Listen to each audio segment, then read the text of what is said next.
Download this code from codegive.com, link in the description below. OK, let's dive into 5 simple, but often overlooked, binary encoding gotchas that can trip you up when working with data serialization and deserialization. Binary encoding is fundamental to data storage, network communication, and many other areas of computer science. Understanding these potential pitfalls will help you write more robust and reliable code. Introduction: Binary encoding and its importance. Binary encoding refers to the process of converting data, numbers, text, objects, etc., into a sequence of bytes that can be stored or transmitted. It's essential because computers primarily operate on bits and bytes. When you save data to a file, send data over a network connection, or store data in memory, you're ultimately dealing with binary representations. Different encoding schemes exist to represent data in various ways, optimized for different purposes, example efficiency, compatibility, human readability. Some common binary encoding techniques include asterisk integer encoding, asterisk representing integers using a fixed number of bytes, example 4 bytes for a 32-bit integer. Asterisk floating point encoding, asterisk representing floating point numbers according to standards like IEEE 754. Asterisk string encoding, asterisk representing text using encodings like UTF-8, UTF-16, or ASCII. Asterisk custom structures, asterisk encoding complex data structures, example structs, objects, by defining how their fields are represented in binary. The gotchas. Here are 5 simple yet common gotchas encountered when working with binary encoding. 1. NDNS, byte order. Asterisk what it is, asterisk NDNS refers to the order in which bytes are arranged within a multi-byte data type, example an integer. There are 2 primary NDNS types. Asterisk bigendian, asterisk the most significant byte, MSB, is stored first, at the lowest memory address. Asterisk littleendian, asterisk the least significant byte, LSB, is stored first. Asterisk the problem, asterisk if you encode a multi-byte value on a bigendian machine and then try to decode it on a littleendian machine, or vice versa, you'll get the wrong value. The bytes will be interpreted in the reverse order than intended. Asterisk example, Python. Asterisk explanation, asterisk. Asterisk struct.pack, is used to pack the integer into bytes according to the specified format string, I for bigendian unsigned integer, I for littleendian unsigned integer. Asterisk struct.unpack, is used to unpack the bytes back into an integer. Asterisk the output demonstrates that the byte order is reversed between the bigendian and littleendian representations. If you decode with the wrong NDNS, you get an incorrect value. Asterisk solution, asterisk.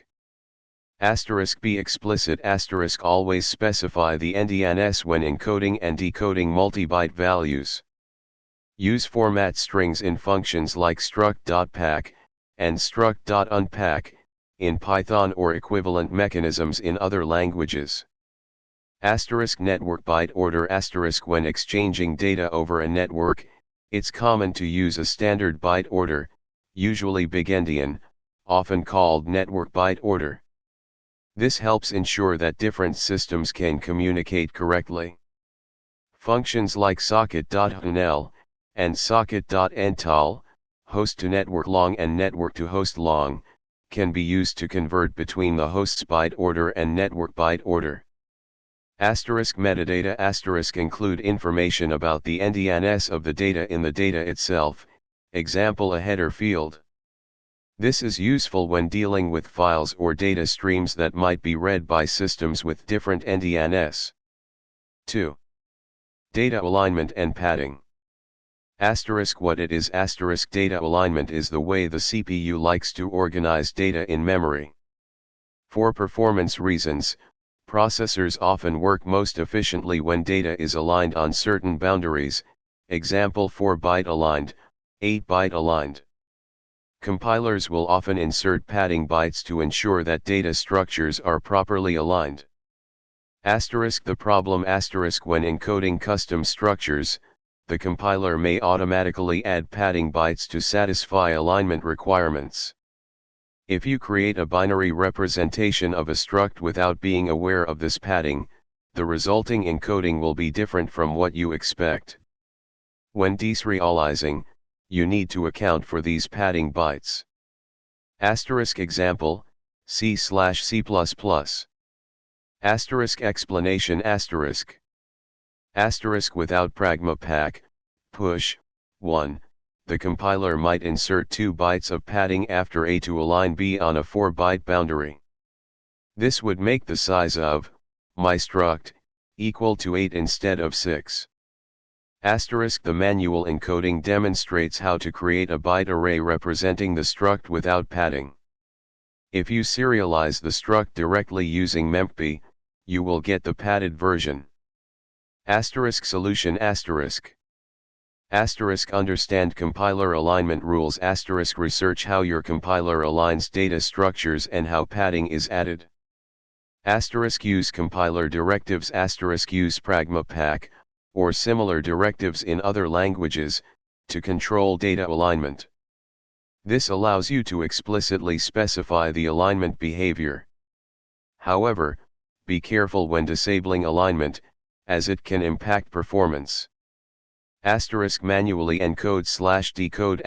If you need precise control over the binary representation, manually encode and decode the structure fields. This is more work, but it gives you complete control over the byte layout. Serialization libraries. Use well-established serialization libraries that handle alignment and padding automatically.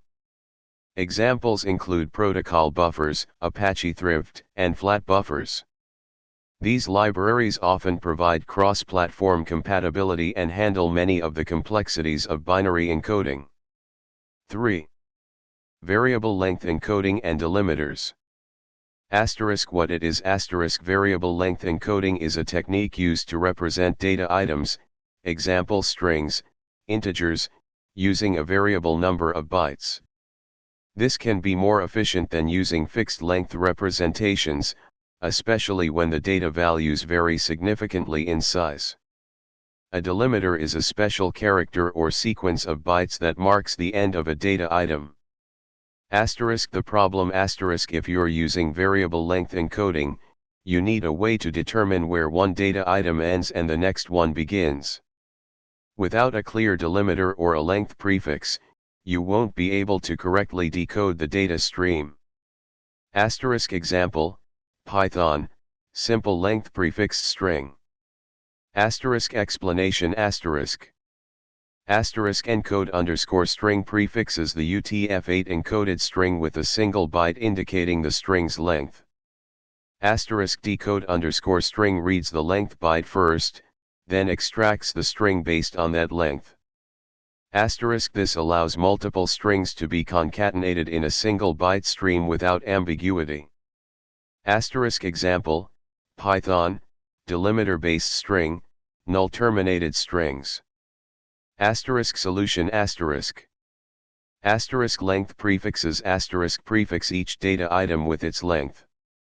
The length can be a fixed size integer, example 2 bytes for a maximum length of 65,535, or a variable length integer, example using a variable length quantity or variant encoding. Delimiters. Use a special byte sequence or character, example a null terminator \0, to mark the end of each data item. Make sure the delimiter is a value that will not appear within the data itself, or use escaping techniques if it might. Null terminated strings are common in C/C++.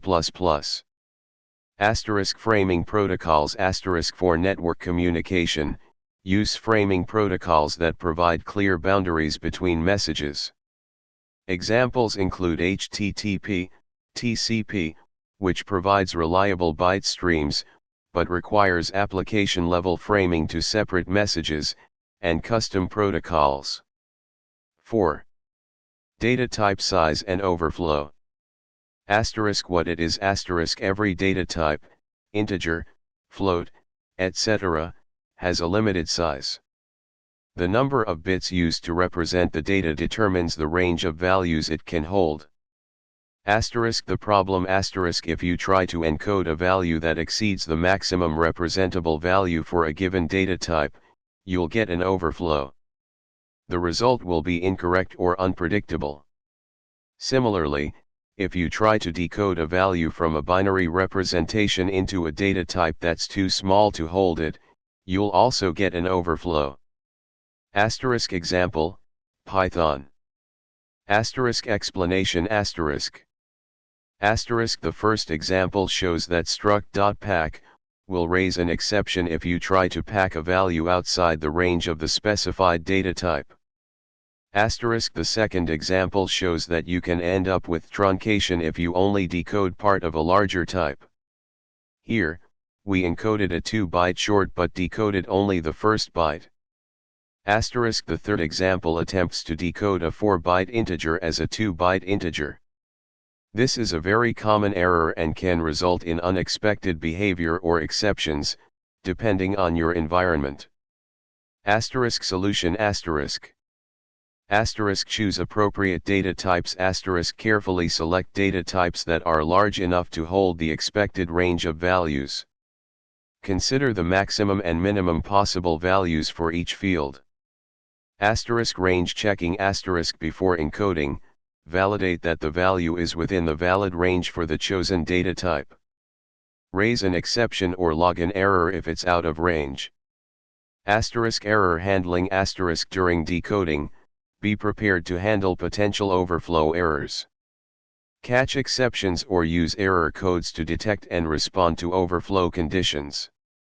Use larger data types. If there's a possibility of overflow, use a larger data type, example int 64_t instead of int 32_t. 5. Character encoding, strings. What it is character encoding is a system for representing text characters as numerical values. Common encodings include ASCII, UTF-8, UTF-16, and Latin 1. The problem if you encode a string using one character encoding and then try to decode it using a different encoding, you'll likely get garbage characters or errors. This is especially common when dealing with non-ASCII characters, example characters from other languages, symbols. Example, Python. Explanation UTF-8 is a variable length encoding that can represent all Unicode characters. Latin 1 is a single byte encoding that only supports a limited set of characters, mostly Western European. When you try to encode using Latin 1, the characters that are not in the Latin 1 character set are either ignored or replaced with placeholder characters, depending on the errors parameter of the encode function. This results in data loss. Decoding a UTF-8 encoded string using Latin 1 will result in garbage characters because the byte sequences are interpreted differently. Solution Choose a consistent encoding. Select a character encoding, usually UTF-8, and use it consistently throughout your application. UTF-8 is a good choice because it's widely supported and can represent virtually all characters. Specify the encoding. Always specify the character encoding when encoding and decoding strings. Use the encoding parameter of the encode and decode methods in Python, or equivalent mechanisms in other languages. Handle encoding errors. Be prepared to handle encoding and decoding errors. Use the errors parameter of the encode and decode methods to specify how to handle errors, example ignore, replace, strict. Strict will raise an exception if an encoding error occurs. Asterisk validate input. Asterisk validate that the input data is encoded using the expected character encoding. Asterisk metadata. Asterisk include information about the character encoding in the data itself, example a header field. This is useful when dealing with files or data streams that might be read by systems with different default encodings. General recommendations. Asterisk use libraries. Asterisk whenever possible, use well-established serialization and deserialization libraries. These libraries handle many of the low-level details of binary encoding, reducing the risk of errors. Asterisk testing. Asterisk thoroughly test your binary encoding and decoding code with a variety of inputs, including boundary cases, edge cases, and invalid data. Asterisk documentation. Asterisk document your binary encoding schemes clearly, specifying the data types, byte order, alignment, character encodings, and any other relevant details. Asterisk versioning. Asterisk if your binary encoding scheme might change over time, implement versioning to ensure that older data can still be read correctly. This can involve including a version number in the data itself or maintaining separate encoding and decoding logic for different versions. By understanding these gotchas and following these recommendations, you can avoid common pitfalls and write more reliable and robust code that involves binary encoding. Good luck.